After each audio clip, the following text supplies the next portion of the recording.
The winner indeed takes it all, and two fantastic goals from Umar Sadiq and William Troost Ekong secures all 9 points for the Super Eagles of Nigeria in their group game. A fantastic match that happened yesterday at the Rumdiaja Stadium between Nigeria and Guinea-Bissau, and unfortunately for Guinea-Bissau, they leave the competition without scoring any goal and securing just 1 point as they drew in their first game against Sudan. This is 237 CAN 2021. Here we talk the preview of different matches that have been happening and a preview, in fact, in-depth analysis of all the games that will be played in the ongoing African Cup of Nations. With me today is the very eloquent Gilbert Fruche. Good morning. Good morning, Oni. Thanks for these few words. I mean, it's so touching. I mean, good morning to the millions of telespectators of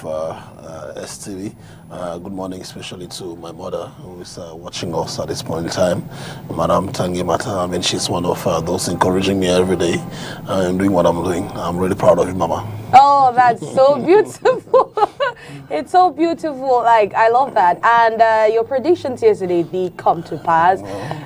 You know, when I saw the first half, I was like, oh, I'll be happy. Guinea-Bissau is really putting up a strong front, But second half came with 2 goals. Troost Ekong winning man of the match. That's right. I see you're so bright this morning because you're a strong supporter of the Eagles. Exactly. After the Lions, I'm for the Eagles, you know. When the Eagles fly so high, I mean, it's good news for us. So we'll stay back, you know. We have a lot of friends who are from that part of the world, from Nigeria, and they deserve our support, you know. There are many of them in Cameroon. We share a lot of things for them, and it's been normal that if the Lions don't win, then the Eagles win. It means the same thing for us. I'm so proud of what Eguavon is doing, proud of the boys and all those things. Though, you know, in Nigeria, I still have some players who don't really have that patriotic feeling. I want to condemn what Victor Osimhen is doing. He's a guy who came into camp, pretended and all those things. We received letters from Napoli that he couldn't play, but last weekend he played the game against Bologna. It's so painful to have a striker like of Osimhen who could, you know, associate his skills to those of Iheanacho, Iwobi and others to let the Eagles fly higher, but he didn't do that. He went back to Napoli to serve those that way. I mean, it's so painful for them. Anyway, Eguavon is doing the job. Those who are there are, you know, are hard to eat, and they are determined to take the Eagles higher than that. And they're doing a fantastic job. That is what Nigerian fans we met here in the economic capital had to say when they said they are not missing any player, Victor Osimhen or whatsoever, or even Odion Igalo. They are not missing any player because Eguavon is doing a great job with the Super Eagles, and they are very confident that this team is going to lift a 4th trophy here in Cameroon. Let's go hear what they had to say. We are going to see them in the final because we have already seen, we have already gotten points that will lead us to the finals. Definitely, we are going to the finals. We are going for the final. Yes, Super Eagles is going for the final.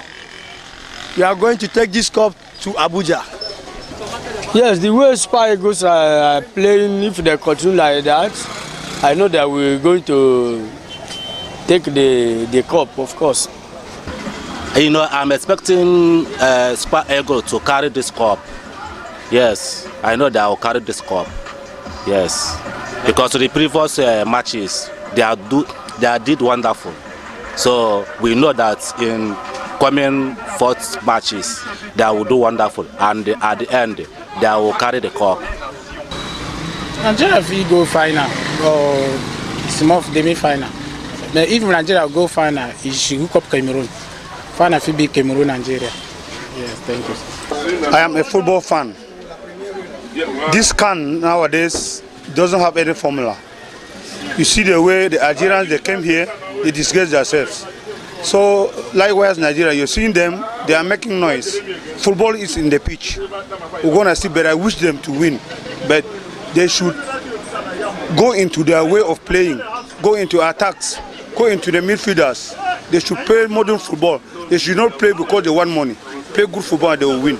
I wish Nigeria to win. Thank you. Jota, I don't know how I go talk. No original. When you see the match, the first match, you go know say Nigeria don't come out for carry cup. No be for say it can come for play. they carry cup and do at the play, then we go play so they reach for final. They don't know the person where they may go finish with the final.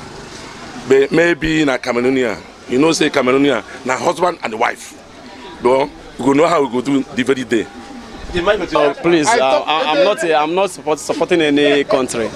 I'm just we need the freedom. We nothing like Nigeria. I'm not supporting Nigeria. I support my country, Biafra.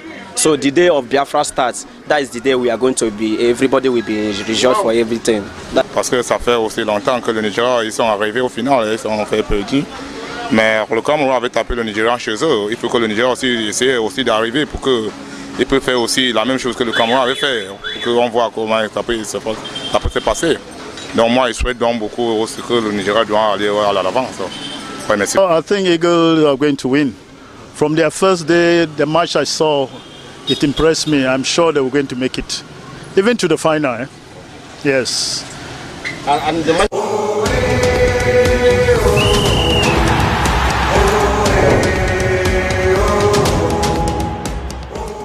So many, like you've listened, predict Nigeria playing against Cameroon come February 6th. Do you share same opinion with them? Of course, Oli. That's it. But one of them said it's like husband and wife. The question is, who is the wife? Then who is the husband?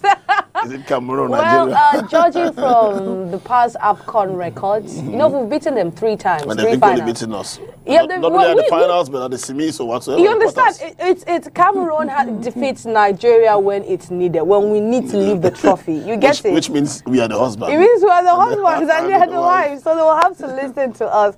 Okay, now yesterday, Augustine Eguavon and Truth Ekong were super excited for the run, what they have done so far in the tournament, because they are the only team to have won all 3 games. They have 6 goals. They scored 6 goals and only conceded 1 that came from the penalty spot. So it is indeed a wonderful experience for these players. Some of them are making their AFCON debut, and also some have been there. So it's a wonderful feeling for these players. And also, Truth Ekong said before the game, Nigerians and Africans had doubts regarding their performance, so they were not expecting the Eagles to put up this such a great performance. And it's obviously because when Gennard Roy was there, I don't know, it's like he wasn't understanding the team. They were not he was not giving the best. But anyways, let's go listen to Eguavon and Truth Ekong talk after this beautiful win against Guinea-Bissau. Get 3 out of 3 wins and to really make a statement in the tournament so far. So yeah, I'm really proud of the boys. I think everybody performed exceptionally well. It wasn't easy with 8 changes, and all the boys who came in, I think they showed that they deserve to play as well. And that's probably the biggest message from today's game. So yeah, I'm very content. I'm very happy that the coaching crew gave me the confidence again to play. And yeah, I'm trying to pay them back for that. But more important, I think it's about the team, and I think the confidence in the team is growing, because I think it's not just only me. Before the tournament started, there was a lot of question marks about Nigeria's chances, and I feel we have enjoyed the position as an underdog, and yeah, we're just taking game by game, and I think we're doing a lot of talking on the pitch now. Yeah, I think we conceded one goal in the previous game with a penalty. Which I thought was a bit unlucky, but I think the beauty about the tournament now with the VAR is that we can sometimes have it in our decision, like today with my goal, and the other games it will go against us. But I think yeah, the team wanted to give the defence especially, wanted to give the boys up front a good chance to win it, and I think the best way you can do that is try and keep the 0 and concede as less as possible. But it's a team effort, because I think all the boys up front working very hard as well to stop the balls, the service to us. So yeah, I think that's the key thing. We really try and defend together and also attack together. So yeah, all the things the defenders are trying to contribute as well with some goals here and there, and all the attackers and midfielders are working very hard to give us as least as possible to do. Exciting game. We expected a tough game, because the Guinea-Bissau team is not a pushover. Very solid, physically very, very, very strong. Technically also. So they give us a run for our money. But at the end of the day, we were able to get those 2 goals to cancel it, and then we're very satisfied with the performance. But most credit will go to the players for executing what we told them to do. 9 points in the bag. Thank you. Yes, a lot of people felt or thought that Nigeria is not good enough to win a tournament. Simple reason, because of our performance in the past few months. But again, it's the same set of players who performed brilliantly well prior to the AFCON last one in Egypt and also the World Cup in Russia. All of a sudden, things didn't go where it's supposed to go. But for some reason, that's why people are trying to write Nigeria off. From the first game, nobody gave us a chance. We came and we did the job collectively. Again, I will not stop praising the players because told them to express themselves, be committed. You don't have any other country to play for. It's only Nigeria.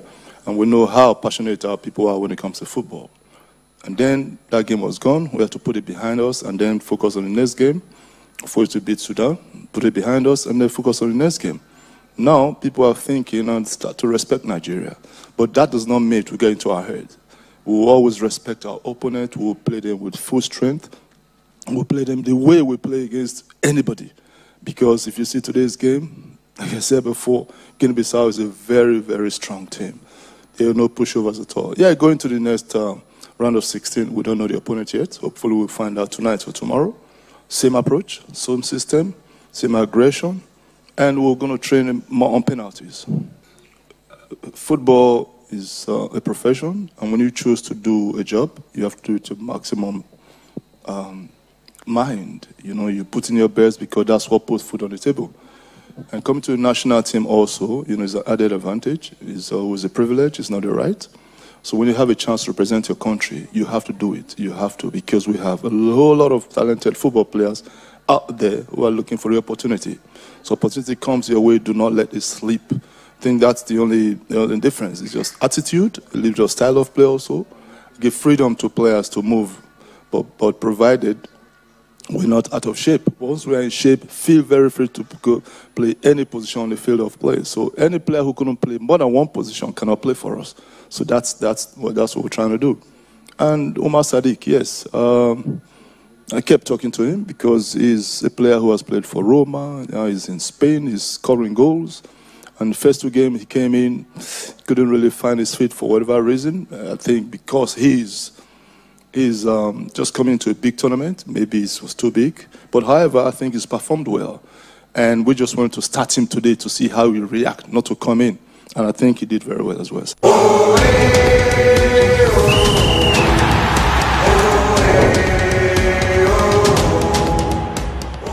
So while the game was on, Gilbert, what was happening is on Twitter, I was monitoring tweets on Twitter and I saw people they criticized Omar Sadiq. People were like, what's he doing on the pitch? Eguavon has to change him. And bam, just before they change him, he scores a goal. So that was beautiful. And I must compliment. There's something I loved so much in that game.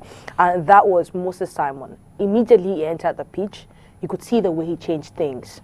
The dribble he did, and now, I will really say the two men in that squad that I'm so like, whenever I watch the game, I'm all into. We have Moses Simon and Iheanacho. There's a shot Iheanacho gave before the first goal came in.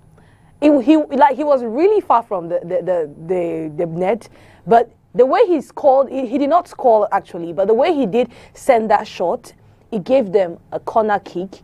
And from there, that's when the first goal came in. And I felt like that was one thing that Guinea-Bissau lacked yesterday. They wanted to get into the pole, the box before they shoot. So the defense, the Nigerian defense is tight. And these guys were just waiting, look, because they had chances. They had their fair chances, but they did not take the opportunity. So they wanted to get into the box to shoot. And I'm like, what's happening with these guys? Now, this brings me to my question, because we'll be talking. It's 4 games today, 4 interesting encounters, and I want us to look at those games. So I have just one question, and that is, what is the strength of the Nigerian team? Yeah, the strength is the team spirit. The strength is a togetherness. The strength of the Nigerian team is the head coach, Augustine Eguavon, who's been there. He's been a player of the squad of the Eagles for, and he brought glorious moments, you remember. And the strength equally is the fact that Nigerians, before the AFCON, were underrated as underdogs. You heard from Eguavon. Nobody believed the Eagles could fly so high. And so the boys who are there wanted to prove to the world that we can play without the Odson Igalos. We can play without the Victor Osimhen. We can put up a good performance without Genaro on our technical bench. This brings me to one thing. Somebody once told me that some players at times want a particular trainer. And I start believing that. When you look at the qualifiers, the performances of the Eagles, that's with Genaro, and a few days, Genaro leaving the technical bench, and what the ANR chose, the OBs and the others are putting up today, it tells us that maybe they never wanted Genaro to be there again. And that's it. The government coming up, and these boys totally transforming themselves into what we're seeing now. Sincerely, Genaro was not welcome on the technical bench. And I want to praise the Nigerian FA for really reading, within the lines, and discovering that Genaro was the right man and right place, and that they needed, somebody new on the technical bench and somebody who was, a national, and Eguavon actually doing the job. Eguavon has said it. You don't play in his team if you can't play at least two posts there. You should be able to play, exactly, as a defender, why not a midfielder? You can't play in that team if you don't have that fighting spirit. There are millions of talents in Nigeria. What he's saying is true. There are millions of talents, out there in Europe, all over Asia, who are Nigerians who want to come back and play for the Eagles and the others. So if you have the privilege to be there, it's an opportunity for you to grab. If you know that football takes, brings food on your table, and playing for the Eagles is a plus, you seize that opportunity. And the boys are really doing it. When you find Simon Moses play, you start asking yourself, hey, are we going to, give him the award of the MVP, the most valuable player, of the AFCON, or give to Abubakar Bensang? When you find Iheanacho play, when you find, Omar Sadiq, who came in yesterday, Trust Eko and others. Is their 6 goals have been considering a single it's from different players. We've seen Chukwueze, exactly. We've seen Iheanacho, Trust Ekong. Exactly. So it's like, if this person is not there, the other person will be there. Exactly. It's the team spirit, like you said. So yesterday we saw another interesting encounter. That was Egypt and Sudan. And Egypt trashed Sudan 1-0 through a goal by defender Mohamed Abdel Munem. He scored the lone goal in that encounter. With that, Egypt qualified as second in Group D with 6 points, while Sudan third with 1 point, and Guinea-Bissau last, last in Group D.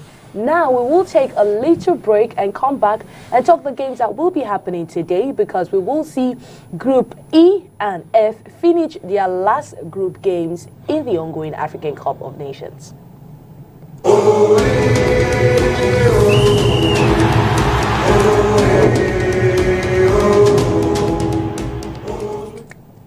Welcome back. It's still 237 CAN 2021, and this time around we look at what will be happening today. We talk about Cote d'Ivoire that will be playing against defending champions Algeria. Mali will play Mauritania. All those games will be happening at the Japoma Stadium, and in Ngeme we will see Tunisia take on debutants in Gambia, and we will see also Tunisia, Sierra Leone take on Equatorial Guinea. Group E is very interesting.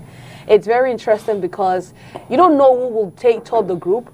We have Cote d'Ivoire with 4 points. Exactly. We have Sierra Leone with 2 points. Exactly. We have Equatorial Guinea with 3 points. Exactly. We have defending champions Algeria with 1 point. And so Algeria needs to win their game. Obviously, if they don't win Ivory Coast, then they are heading back home. And the Sierra Leone has, they've shown us good football in these tournaments, and we've seen Equatorial Guinea perform well as well in front of defending champions. So you don't really know who will win. But however, there must be a winner and there must be a loser. Exactly. So before we get back to you and talk about Algeria's chances of qualifying in these ongoing African Cup of Nations, I want us to go hear what Belmadi had to say in the pre-match press conference that they had yesterday. Bonjour. Comme toutes les autres CAN, c'est l'Afrique, c'est un continent, c'est un football particulier. Avec les conditions particulières. Je pense que notre début de CAN, comment dire, au niveau des points, c'est pas ce qu'on souhaitait. Au niveau du jeu et de ce qu'on produit, moi je trouve que c'est pas, y a pas tout à tout à jeter. Je pense qu'on fait des bonnes choses, on se crée beaucoup d'occasions. Comme l'a dit le coach, ce qui nous manque, c'est l'efficacité. Et je pense que des fois, on est obligé de passer par ces moments-là. Ça forge le groupe, ça forge l'équipe. Et ça nous pousse à être encore plus efficace et trouver des solutions pour faire la différence et passer. Non, j'ai envie de dire la pression, on vit avec, on l'a toujours. Un peu plus de pression peut-être. Oui, vu la situation actuelle de notre groupe où il faut absolument gagner, vous pouvez vous dire que bon, on a une pression supplémentaire, mais moi j'ai envie de dire que la pression, on l'a toujours, on joue, on doit savoir la gérer. Ça fait partie du football. Des responsabilités depuis peut-être 2016, 2017, j'ai toujours eu plus de responsabilités par rapport à ce que j'ai fait dans mon club. Maintenant, j'ai toujours su la gérer. C'est vrai qu'il y a des moments difficiles des fois, mais je pense que notre équipe a beaucoup de qualités. On a montré auparavant et durant une très très longue période que on savait jouer avec la pression, que même dans des moments difficiles, on a toujours su rebondir. Et voilà, à nous de le montrer encore demain. Demain, ça va pas être un match facile. Les 4 équipes peuvent encore se qualifier dans le groupe. Donc ça va être un match ouvert avec 2 équipes qui voudront gagner et que le meilleur gagne. I don't want to think about losing the game and going home. I want to be very optimistic and I have to, and I really believe that we're gonna go through and then we're gonna make the best game to win the game.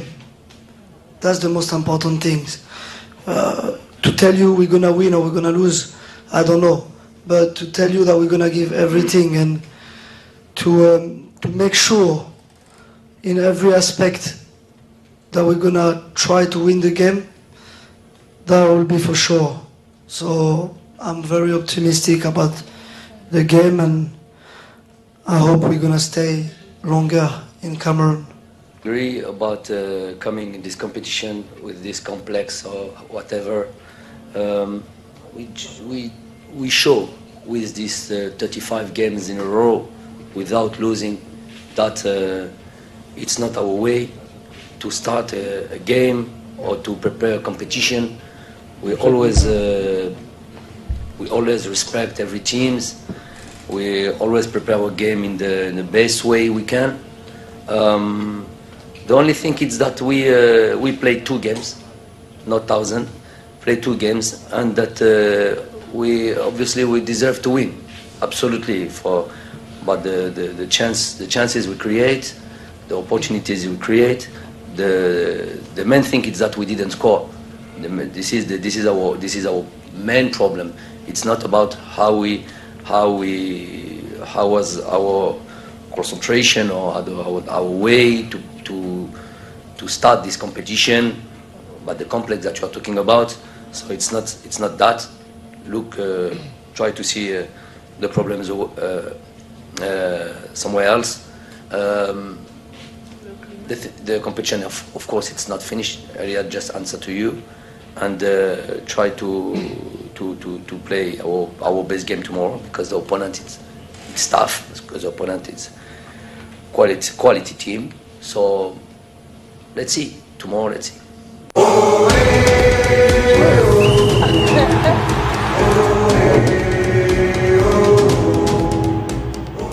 So, behind the scenes, Gilbert was saying the Algerian fans are very aggressive.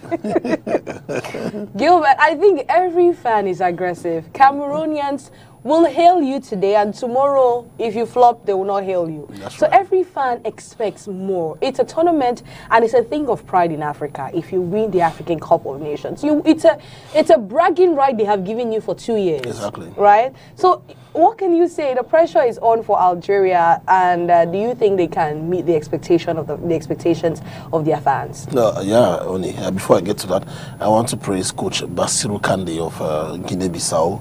What a wonderful job he's been doing for the Jotos. Remember, for a third time consecutively, the Jotos have been present at the AFCON. I mean, it's wonderful for a little but known nation like Guinea-Bissau to always find herself where she is today. The Algerians today, you know, they are aggressive. But I want them to go back to history. You know, each time Algeria won the AFCON, the preceding, AFCON, they were eliminated at the first rounds of it all.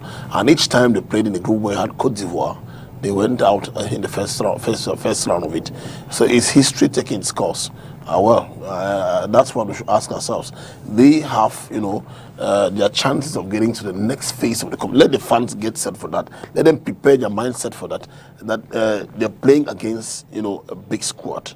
A squad that has players, who are, who know players who know what the competition is all about. When you have a Serge Aurier, when you have Wilfried Zaha, Nicolas Pepe, when you have players of that caliber, Frank Kessie and others, they know it's a pride for them, and they know Algeria is an opponent that can create them a lot of difficulties in the days ahead. It's true that, even if they don't win the game, they will be on 4 points, and they could be one of the best losers, and all those things. And it's going to be an opportunity for them to take out one of the most, contenders of the tournament, and, prepare a good road for them to win the AFCON. It's possible. So it's going to be a complicated game for Jamel Belmadi, and let the Algerian fans who have been throwing insults at us, Cameroon, and our nation, you remember they said, can't pay the match, what of countries is, and those things. Let them stay focused and accept the fact that in football, there are two things. Either you're winning or you're losing. You see, and you don't win all the time. It's true that before they came for the AFCON, they were, I think, on 34 games without a loss, and they just won the Arab Cup, so everything was set for them. You had players like Mahrez, who were coming from Manchester City, Bounedjah, and the others, Slimani, and many others. You had players Mboli, who kept a series of clean sheets before the tournament, so they were really sure of themselves and all those things. But they forgot one thing. When you have a player like Bounedjah, a player like Ibrahim Raimi and others, they're aging. And you come to a competition where you have players who are 20, 21 years old, who are quite young, athletic. When you watch the Equatorial Guinean team play, they are very young boys who are athletic and who want to win all the duels. When you watch Sierra Leone play, we have goalkeeper Musa and others who are quite athletic, and they're going for all the duels. These are players who can put up a performance for over 90 minutes, and it's really tough. So you don't just come and those things. Belmadi didn't really study his opponents well. When you go back to the books and look at Sierra Leone, they played in the same group with Nigeria. Back in Abuja, the game was a 4-4 tie. Sierra Leoneans came from behind, to get 4 goals. They were being led by 4 goals to get the 4 goals, on the table. When you watch them in the other games they played, that was a squad that was really ready for the AFCON. Cote d'Ivoire, people mistook the team. It's not because the Lions got them out for the qualifiers for Qatar 2022 that we said it was a little team. No, it was really tough. Back in Abidjan, we were beaten by the Ivorians. They came to Japoma. It was really a complicated game. And mark you, Wilfried Zaha didn't play that game. Gervinho was absent, and many others didn't play the game. Indeed. Yeah, and they came with the intention of playing a draw against Cameroon. So it was really complicated. And when you have a squad like Equatorial Guinea, when you go back to the Guinean FA, there's been a lot of works being done by the FA. They don't only scout for players, in Equatorial Guinea. They go to countries around like Cameroon, they scout for players. I think you have 1 or 2 Cameroonians playing in that squad. They have players who are playing in Spain and all those things. They've been working hard, they've been motivating. The FA has been doing a lot. You have teams like Futuro Kings today in Equatorial Guinea who are coming up, even at the level of the women's football. Futuro Kings played the final of the Champions League. So a lot of work is being done by the FA. You don't just sit behind and come and say, no, I'm going to win, I'm going to beat everybody. I'm on a 34 run without any defeat and whatsoever. It's now complicated for them. Let them get set to walk out of the competition today. It is crystal clear. They shouldn't just get their mindset that, no, we must beat Cote d'Ivoire today. It is going to be complicated. I'm fine at beating them today. Okay, that's your own opinion. Like someone said, Ndambana who feel. So So that will settle everything when they play at the Japoma Stadium. Will Algeria see through, or will they be packing their bags back home? That we will find out later on today. But now, before we get into another game, or before we talk about what Patrice Bumel has for us regarding the Ivorian side, let's go get this little publicity. Then we'll come back and talk more. Attention ce coup de tête qui passe juste à côté. Avec une première possibilité, ce centre dans la surface de réparation. Participation à la compétition phare du continent africain. Ils sont à la frappe. En Afrique, le football coule dans nos veines. 33 Export, supporter numéro 1 du football. Welcome back. It's still 237 CAN 2021 here on the Spectrum Television. And we're talking the game Algeria versus Côte d'Ivoire. So yesterday as well, Côte d'Ivoire had a pre-match press conference. And the coach says he is confident that the boys will give in their best today as they take on defending champions. And that if the keeper who lost his father after that error that he committed in their game against Sierra Leone is ready to play, then he will be given the chance to defend the national colors. Let's go listen to him tell us more. Nos approches en tant que compétiteurs, tous les matchs que l'on joue, on souhaite s'occuper de nous-mêmes et puis avancer dans ces qualifs. 4 points à l'heure où je vous parle, c'est a priori toutes les équipes qui auront 4 points ont des chances de se qualifier, mais elles ne peuvent pas toutes se qualifier.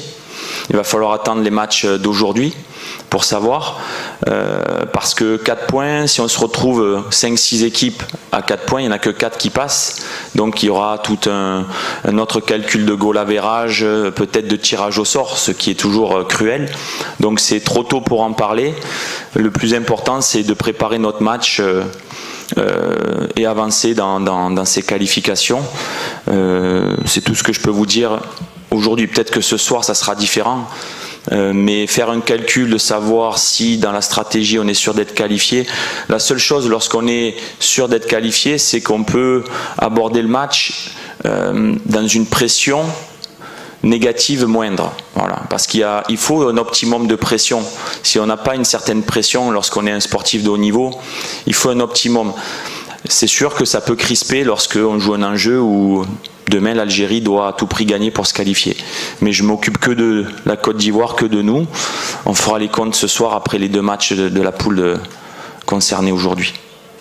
Je pense que voilà, c'est l'une des favorites dans ce tournoi. Et à chaque fois qu'on a eu à croiser l'Algérie, on sait que voilà, ça allait être des matchs importants. Et aujourd'hui, la situation du classement du groupe, franchement, nous importe peu. Parce que voilà, que ce soit l'Algérie premier, deuxième ou quatrième, il est important pour nous de faire un grand match. Donc on sait les qualités de l'équipe d'Algérie et on a confiance en nos qualités aussi. Et aujourd'hui, demain, ça va être un match important et entre 2 grandes nations. Quel que soit l'adversaire, on veut donner le maximum, mouiller le maillot et honorer le pays et le drapeau. Donc voilà, c'est l'objectif. Et chaque match qu'on approche dans les meilleures conditions, ça donne beaucoup de confiance et de force. Et il faut continuer cette marche en avant. Entre le premier et le deuxième match, j'ai vu qu'il y avait eu de nets progrès. Il faut être plus tueur, ça je vous l'accorde, mais aujourd'hui je préfère être face à vous en disant on s'est créé 18 occasions de but, on en a marqué que 2, mais les occasions sont là. Donc avec un petit peu plus d'esprit tueur, de détermination et un peu de chance, la prochaine fois j'espère qu'on marquera plus de buts pour se rassurer. Mais écoutez, c'est sûr que cet enchaînement d'événements pour lui et pour toute l'équipe, c'est toujours très difficile à vivre. D'un point de vue sportif, il s'est senti forcément responsable. Donc nous l'avons de suite entouré, ça fait partie du football. Je lui ai de suite dit que rater quelque chose, ça fait partie de la marque des grands joueurs aussi. Je pense que sur les 2 matchs, Ali a montré de grandes qualités. Il a montré beaucoup de détermination, une belle personnalité dans les buts. Donc on l'encourage depuis le début à continuer dans cet état d'esprit. Sur cette action, il se fait très mal au genou. Il a fait tous les examens toute la nuit. Donc il s'est avéré qu'il n'y avait rien au niveau ligamentaire de toucher. C'était un gros choc, une grosse frayeur, ça c'est sûr. Le lendemain, il a été au repos, il a souhaité faire un peu de vélo pour voir si tout allait bien. Et hier, il s'est entraîné quasi normalement. On est toujours vigilant, on observe, parce que on veut être sûr que d'un point de vue physique, tout va bien. Mais tous les voyants semblent ouverts pour qu'il puisse jouer. Concernant le drame qui lui est arrivé et qui nous est arrivé, c'est quelque chose de très difficile. Max est à côté de moi. Il a vécu il y a quelques jours. C'est très très difficile. Mais au-delà de ça, il y a une force dans ce groupe. Et on a de suite entouré le joueur. Il a fallu se lever dans la nuit. On l'a appris à 4 h du matin. Il a fallu se lever. Je me suis levé avec des joueurs cadres pour aller l'annoncer aux joueurs. Donc imaginez-vous comme c'est quelque chose de difficile, une épreuve. Mais franchement, je tire mon chapeau au groupe, aux garçons, parce que on reste focus, on sait où on veut aller. On sait où on veut aller et je crois que ça va nous donner une force supplémentaire. On joue de malchance, on joue d'épreuves, mais ça doit nous renforcer encore plus et je sens vraiment un groupe solidaire qui a envie de vivre quelque chose et les joueurs, voilà, Badra garde ça au fond de lui. Et il reste focus sur l'objectif. Donc s'il est prêt demain, je vais discuter encore avec lui aujourd'hui et demain. S'il est prêt, il a toute notre confiance. Du coach, du banc de touche, de ses collègues sur le terrain, tout le monde a confiance en lui.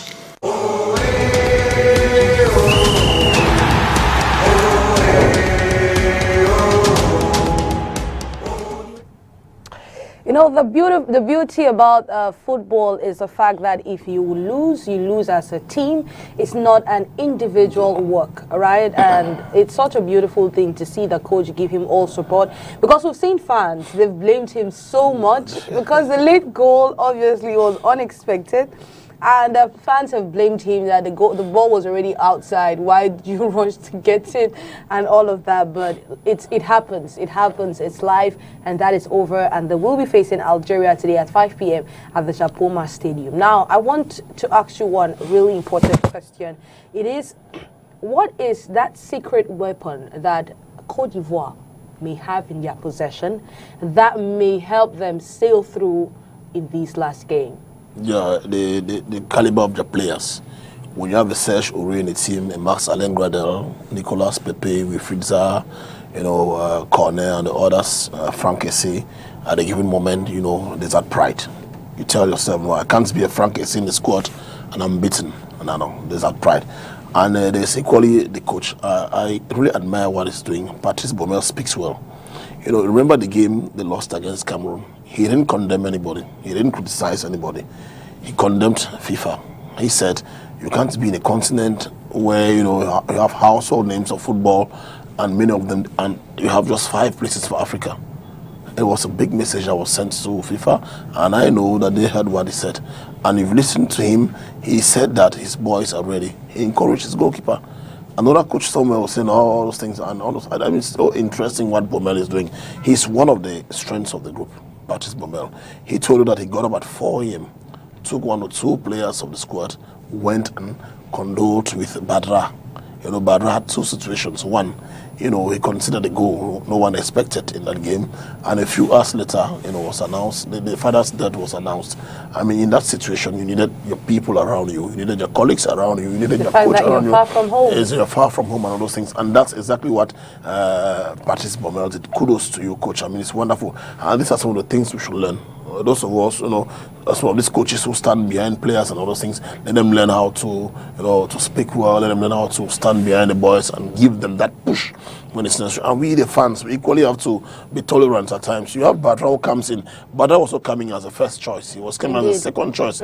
Steven Bo was the first choice for the team. Unfortunately, yeah, it's unfortunately for him.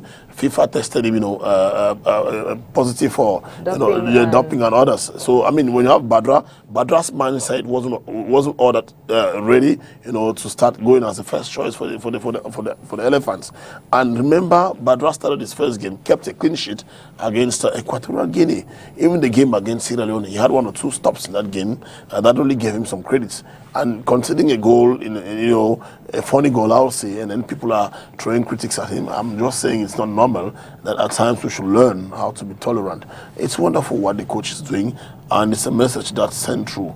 I want to tell you that Cote d'Ivoire today, the Frank Assis, and all those players you have, they will put up everything they'll be able to put up to win the game.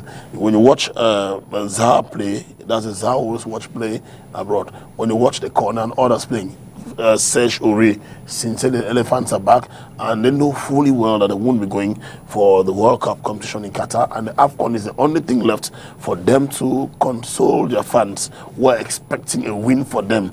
They know they have to give in everything, and if they want to go far in this AFCON, if they want to grab the AFCON, they should stop making bigger squads so early into it. It's true that they almost qualified on 4 points, but a win for them will keep them away from those bigger nations like Cameroon and the others whom they could be meeting maybe at the semis or whatsoever. But don't you think meeting big nations now prepares you? Because I would say one thing that helped Cameroon in 2017, win Egypt was they were prepared psychologically. They played against Senegal, then they played against Ghana. Before, their preparation, the psychological preparation was done, and so that's why they were able to win. So what don't you think meeting big teams now just prepares you for the task ahead? No, the stuff is that it's true, only when you meet a squad like Cameroon, you can't really predict whether you're going to win or not. And the further you go in a competition, the more your fans appreciate it. It's going to be awful for Ivory Coast leaving the competition at the rounds of 16. They won't really appreciate. But if they leave the competition maybe at the quarterfinals or semi-finals, they'll say, well, they went further, but they couldn't, get it. So that's why, these big nations would like to meet each other, maybe at the semis or at the final. It's true. When you listen to the fans of the Eagles, what do they tell you? We want to meet Cameroon at the final. Which means that if you tell Egbawan and his boys that you are meeting Cameroon at the 8 finals or the quarterfinals, they won't be happy. You get the point. And I think that's what Bommel has in his mind. That's what the Max Gradel and others have in their mind. They know that if they're ranked, one of the 3rd place squads, in this tournament, they could be having on their way Cameroon, Nigeria, and it becomes, it becomes booming for them. It becomes terrible for them to meet the squads. It becomes a different set of preparation on those things. So they don't want to meet them. It would be better for them meeting maybe the Cape Verde or whatsoever at the 8 finals and all those things. Okay, now Sebastian Halle, one of the really key players in this squad, had this to say ahead of their game against Algeria today.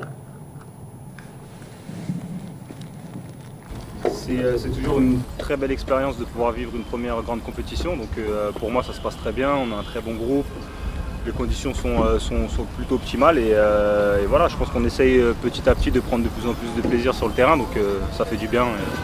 J'espère qu'on va continuer et rester longtemps dans cette compétition. La CAN, voilà, c'est quelque chose de particulier parce que c'est peut-être un peu plus une aventure humaine peut-être que d'autres compétitions. On est amené à vivre des choses qui ne sont pas toujours ce qu'on peut avoir en Europe. Il y a pas mal d'obstacles et de difficultés qu'on doit affronter tous les jours, ce qui amène forcément à resserrer un peu le groupe. Et ça amène aussi beaucoup de discussions, beaucoup de remises en question. Et ouais, on va dire que c'est surtout ça qui est la différence, en plus forcément des conditions dans lesquelles on évolue, qui sont pas simples en termes de climat et en termes d'installation, c'est pas toujours simple.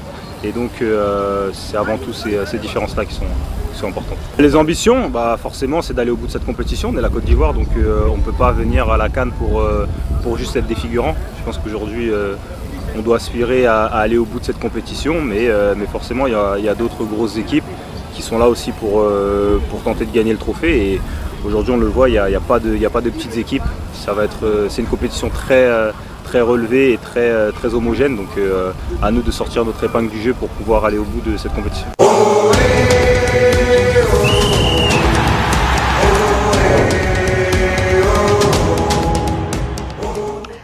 While Algeria and Cote d'Ivoire will be battling out at the Japoma Stadium, we will see Sierra Leone taking on Equatorial Guinea in the Ngeme Stadium in Limbe. Sierra Leone, after 26 years, announced their presence in the AFCON with a shocking goalless game against defending champions Algeria and a 2-tie game against Cote d'Ivoire. The boys of John Kester are aware of the task ahead as they face Equatorial Guinea, and so will be up on their feet searching for maximum points. And for Equatorial Guinea, Esteban Orizio scored for the National Thunders in their game against Algeria, you know, putting an end to their 35th or 35 game unbeaten run, giving them 3 points and second position in Group E. Now, Sierra Leone yesterday, you know, they had their training session preparing the cameras, because that's what I call them.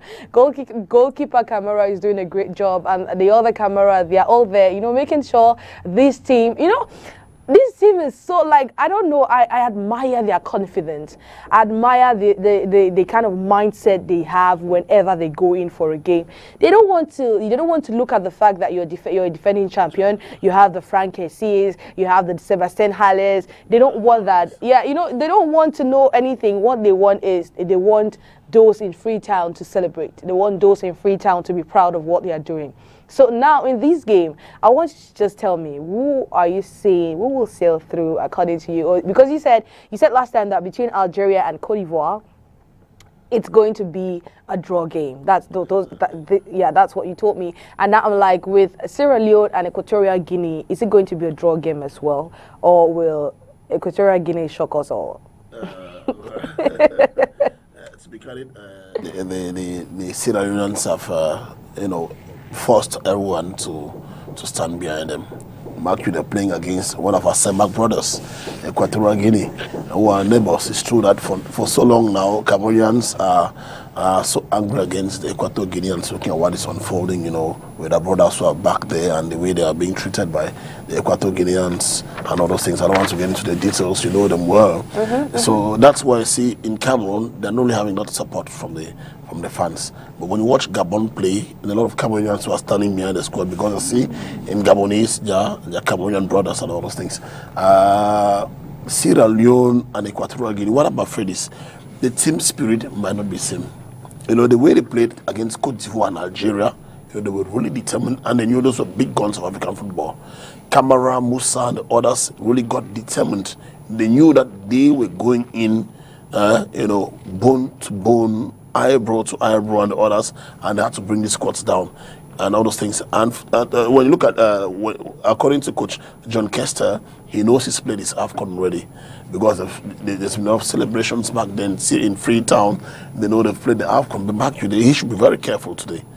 Well, he should be very careful playing against the Zalang National with boys like, with all the players they have. He should be very careful, because if he doesn't do that, and he doesn't take that, he's not all that careful, he might suffer a loss against the Zalang National. The Zalang National equally came into the competition knowing fully well that we need just a draw in one of the two games, either against Cote d'Ivoire or Algeria, and we are sure of beating the Sierra Leoneans. Yeah, that's a good point, because you know they know that, like it or not, they are underdogs in the competition. It's not because they've been able to pull, you know, draw games against Cote d'Ivoire and Algeria. Thanks to goalkeeper Camara, who's been exceptional. You know, he's got over 20 stops in those two games. You know, exactly. stopping the penalty was something great. All those things. They might not be all that fortunate having a Camera who's all the time, you know, on top form, doing the job against the Zalang National of Equatorial Guinea. So that's what is really, you know, bringing us, you know, to watch out. I also want to say one thing, Oni. People at times believe that football lies only on the pitch. There are many other aspects that bring blessings to you. Look at the Sierra Leoneans before they left Freetown, all those things.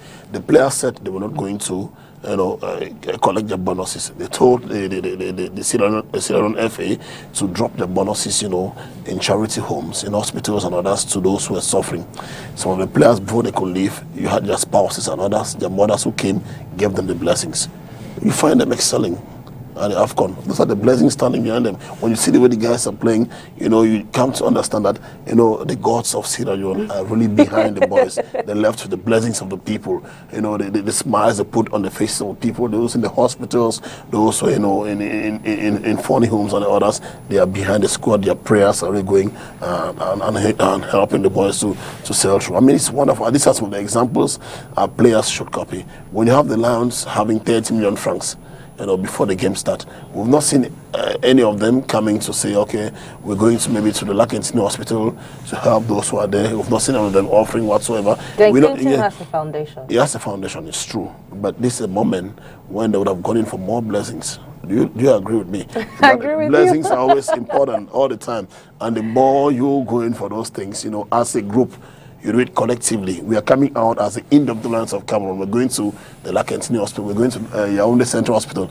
Back there are people who've been able to pay the bills and others that who are, stayed for days without food, and we can just give them a helping and you'll fetch the blessings. I mean, you're sending out a strong message, and hopefully they go get these blessings, because we need all the blessings that we can possibly get in order to beat this determined Nigerian squad that everyone is hoping we meet come February 6th. Now, I want us to go look at how these boys, the Leone Stars, are preparing for their game against Equatorial Guinea today. They have been training with goalkeeper Camara, so he will be able to magnet all the penalties.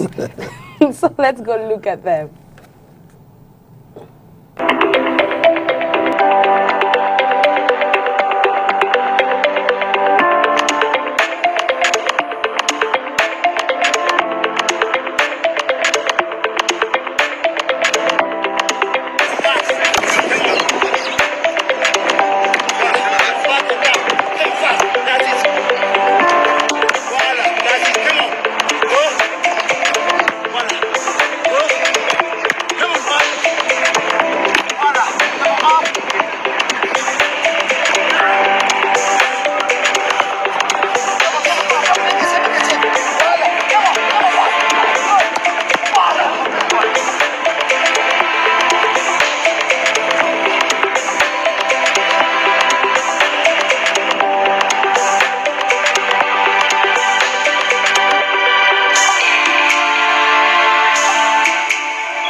Salon, we are here to compete. AFCON, let's go.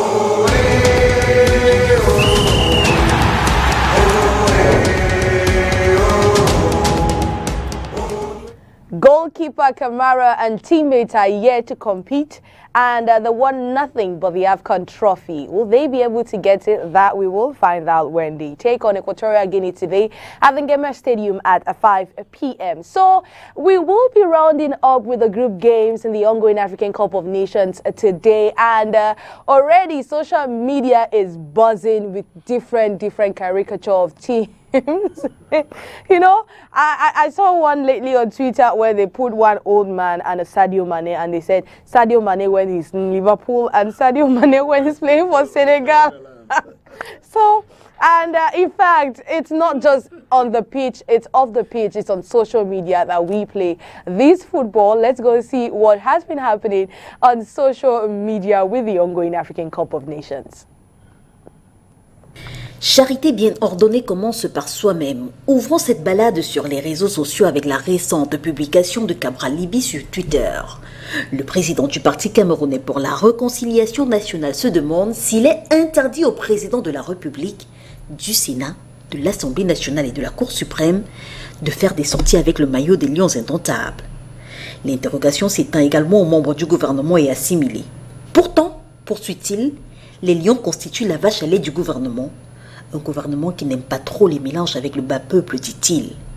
Et pour montrer à quel point il ne fait pas partie de ces ingrats, je cite Cabralibi, en publiant des photos de dirigeants du monde aux couleurs de leur équipe nationale, il poste également une image de lui au stade avec le maillot des Lions indomptables. Image contre image, c'est avec cette photo du ministre Jean de Diomomo qu'un internaute lui répond.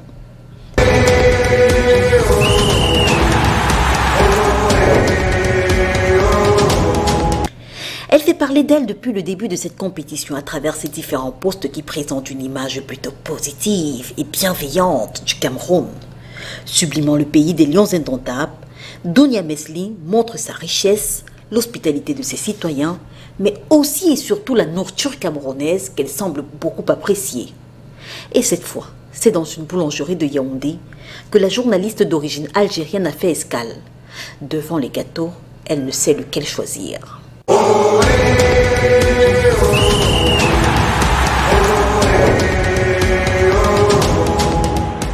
Le journaliste camerounais Thierry Ngongan lui choisit de nous faire découvrir un talent. Dans une vidéo tournée dans un fan zone, un jeune Camerounais, Ajaramboou, fait montre de ses talents de commentateur sportif.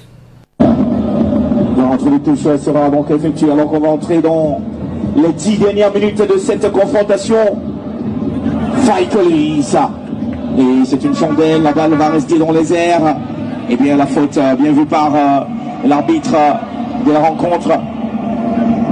Et notre remplacement se signale côté Cap-Vert avec sûrement l'entrée de Steven Fortes, le joueur de Ostendo en Belgique. Ça sera sûrement après la sortie de balle. Mais pour le moment, les Lions indomptables tiennent bien ce ballon et continuent à pousser. Allez, on demande bien sûr d'attaquer. Je pense que le message est passé. On essaye bien sûr de combiner. La balle toujours pour les Lions indomptables.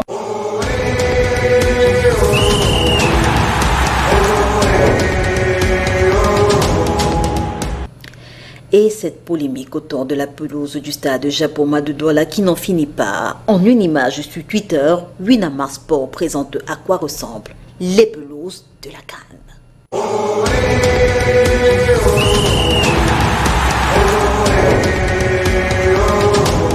Cependant, la palme d'or de l'équipe qui reçoit le plus de moqueries sur les réseaux sociaux depuis quelques heures revient à l'Algérie, avec des comparaisons comme celle-ci, mais aussi et surtout ce type de vidéo.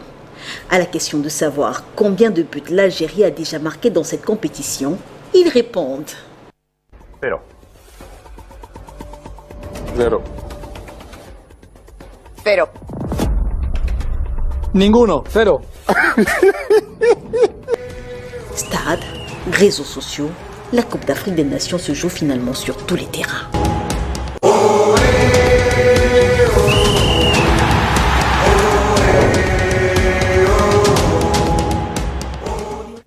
It's such a beautiful thing to see that Twitter is picking up on the trends as well as social media with the ongoing African Cup of Nations. And you will not have a bored day. In fact, you will not feel bored if you're on social media because you got, despite the fact that you follow all the games, you can also get to see the different, what every other person has to say regarding this game. Now, before we leave today, I want you to give your predictions. Yeah. We are back again with predictions. We're back again with predictions. So you're going to give us your predictions in the match Tunisia versus Gambia, and Mali will be playing against Mauritania. Remember, Tunisia has three points already. And the Mauritania coach yesterday said he doesn't mind the game that they're playing. They're just playing for pride, that because they know they'll obviously go home, so they're just playing for pride. So what do you think? Tunisia versus Gambia and Mali versus Mauritania, who is winning and who is going home? No, it's clear that the Malians will win. Mamadou Magasuba won't want to go back home with 4 points only, and everybody who's played Mauritania has picked up a point. Didier Gomez da Rosa is the laughing stock of that group, and it's clear that with all the players they have, they will be doing everything to beat them. So it's clear that Mali will be beating Mauritania today. But the complicated game is the game Tunisia-Gambia. Watch out, Tom Sanfiet has a very good squad. You know, with the players, he's got the Moussa Barros and others. It's really going to be complicated against the Carthage Eagles of Tunisia. Tunisia beat Mauritania, it's true, by an alarming score margin and all those things. But Gambia you know, had it tough against Mali. It was a draw game against that, you know, and Tunisia is not in that, you know, on the top form. We all know they're having, you know, some skeletons in your cupboards when it comes to, you know, and it's going to be complicated for them. And when you look at Tunisia play, each time they meet a team that's got little resistance, it's really difficult. I don't find them beating Gambia. The best thing, the greatest thing they can do in that game is a draw game. I wouldn't be surprised if they're beaten by the Gambians. And then giving you the exact score, that's not what I can't really give you, but I know there will be a draw game between Tunisia and Gambia and a win for Mali against Mauritania. Okay, may the best man win. We have already 11 teams that have qualified to the knockout stage, and the 5 teams are expected to join these 11 teams to make out 16 that will play in the rounds of 16. So we say all the best to them, and the knockouts will start on Sunday. I see your hand. Do you have anything to say? I just wanted to say good morning to the mayor of Douala 4, Dr. Edouard Mobi Evempa. Okay. Who's put up a wonderful fan zone in Bonaberi for the people. Mr. Mayor, courage to what you're doing. Courage to you for what you're doing. Thanks a lot. I mean, we encourage all those in Bonaberi to come there every day and watch the games. There will be no games tomorrow and Saturday, but there will be a musical, you know, show with musicians and they are going to be invited there for that. So we're inviting everybody in Bonaberi to come there. That's what I wanted to add. I'm sorry. Okay. Okay, you know, fan zones nowadays, they are booming. You know, people cannot afford to pay transport to go to tickets. I'm inviting you to take a stop that way. I mean, take a drink, you know, a plate of food. I mean, watch the games with us. Okay, then I'll see. The AFCON is still on, so I will come there. I'll think of a day and come there. Now, like I said, the mayor is inviting you. Okay, thank you. So, okay, like I said, on Sunday the knockout rounds will start with Burkina Faso taking on Gabon, and Senegal and Cape Verde will play on Tuesday, January 25. Those are the 2 teams that already are aware of their opponent, while Cameroon, Nigeria, and other teams that have qualified, they will see their opponents later. I know the box will be fitted and you know who is playing against who, but just have in mind that Cameroon will play on Monday with whosoever has you know, sailed through to the knockout stage. Make sure you tune in tomorrow, same time, 11:30. Let's talk about the beautiful games that will be going on today. I'm super excited because I will go to Japoma and support all the teams that are playing. So make sure you tune in tomorrow at 11:30 to 12:30. It's right here on 237 CAN 2021, right here on Spectrum Television. Do have a wonderful time. Bye-bye. Bye-bye.